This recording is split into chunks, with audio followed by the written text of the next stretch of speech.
여러분, 과연 전 세계에서 영어를 사용하고 있는 인구는 몇 명일까요? 한 조사에 따르면 전 세계에서 약 21억 명 이상이 영어를 사용하고 있다고 합니다. 물론 이 인구가 제2언어 공용어를 포함한 수치이긴 하지만 그래도 전 세계에서 25% 이상이 영어를 사용하고 있다는 거죠. 여기에 대한민국같이 영어를 일상에서 사용하진 않으나 어렸을 때부터 영어를 배우는 나라를 합하면 사실상 전 세계가 영어를 직간접적으로 사용하고 있다는 거죠. 그런데요, 영어가 처음부터 널리 쓰이지는 않았습니다. 1900년대 이전까지만 해도 프랑스어가 전 세계 공용어로 쓰이고 있었거든요.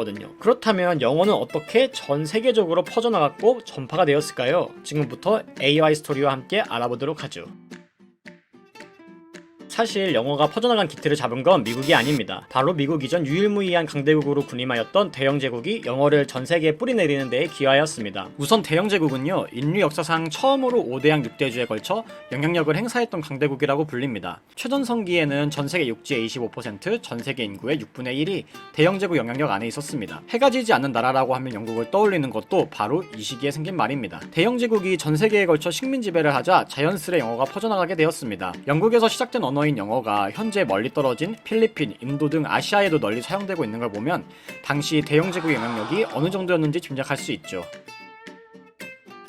그런데 사실 대영제국의 전성기 때에도 전 세계 공용어는 영어가 아닌 프랑스어였습니다. 각 나라의 수장이 서로 만나거나 외교, 정치 등의 언어로서 다른 나라와 회의를 가질 때는 프랑스어로 진행이 되었거든요. 심지어 영국의 빅토리아 시대에도 영국인들은 자신들의 언어가 프랑스어보다 열등하다고 여기곤 했습니다. 그러던 영어가 본격적으로 세계 무대에 오른 것은 1차 세계대전 이후입니다. 세계대전 이후 유럽의 영향력은 금이 가고 있었고 미국의 파워가 급격히 늘어나고 있었죠. 세계대전이 끝난 이후 파리 강화 회의가 예정되어 있었습니다. 여기서 파리 강화 회의에 대해 짧게 말하고 가자면 이 회의는 1차 세계대전이 끝난 뒤 승전국이 패배한 동맹국에 관련하여 평화를 보장하기 위해 1919년에 열린 회의입니다만 실상은 주로 승전국의 이권 싸움이었습니다. 그리고 승리에 큰 영향을 미친 영국과 미국 주도와의 회의가 이루어졌죠. 당시 미국 대통령 우드로 윌슨은 국력을 앞세워 파리 강화 회의에서 영어를 외교 언어로 사용할 것을 주장했습니다. 영어를 모국어로 사용하는 영국도 이를 지지했고요. 당시 프랑스는 이에 분노하여 반대를 하였으나 승리의 주역인 영국과 미국의 협조 없이는 큰 난항이 있었기에 이를 받아들일 수밖에 없었고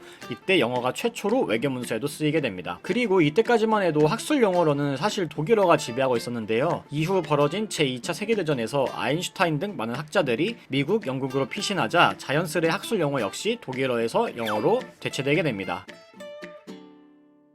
2차 세계대전과 냉전 시기 이후 유럽은 병들기 시작했고 대신 미국이라는 초강대국이 세계 질서를 움직입니다. 이 과정에서 영어가 유럽뿐만 아니라 전 세계로 본격적으로 뻗어나갑니다. 반면 프랑스는 나치 독일로 인해 2차 세계대전에서 크게 쇠퇴하였는데요. 이후 프랑스어 역시 입지가 점점 좁아지게 됩니다. 그런데 이 미국이 대단한 게요. 미국은 인류 역사상 최강대국이라고 불리면서도 최초로 식민지를 건설하지 않고 전 세계에 영향력을 펼친 나라입니다. 과거 대영제국 프랑스 제국 때도 그렇고 이전 열강들은 다른 나라를 침공하고 영토를 빼앗고 식민지를 건설하는 방법을 썼었습니다. 하지만 미국은 식민지 건설 대신 항행의 자유를 내세워 영향력을 넓혀나갑니다. 이전까지만 하더라도 무역을 자유롭게 할 수 있지 않았습니다. 다른 지역 근처의 바다를 통과할 때는 주변에 영향력을 펼치고 있는 나라의 승인을 받아야 했거든요. 그런데 미국은 강력한 힘을 앞세워 모든 나라가 자유롭게 무역할 수 있는 체제를 만듭니다. 각 나라끼리 무역을 하려면 계약 과정에서 협의를 해야 하잖아요. 유럽끼리 무역을 할 때는 그렇다 치더라도 여러 바닷길을 거쳐오는 경우 나라마다 다른 언어를 배울 수는 없으니까요. 그래서 언어의 통일이 자연스레 이루어지고 이때 바로 영어가 사용됩니다. 그리고 이 과정에서 자연스레 계약서 등의 명문화된 서류가 필요했는데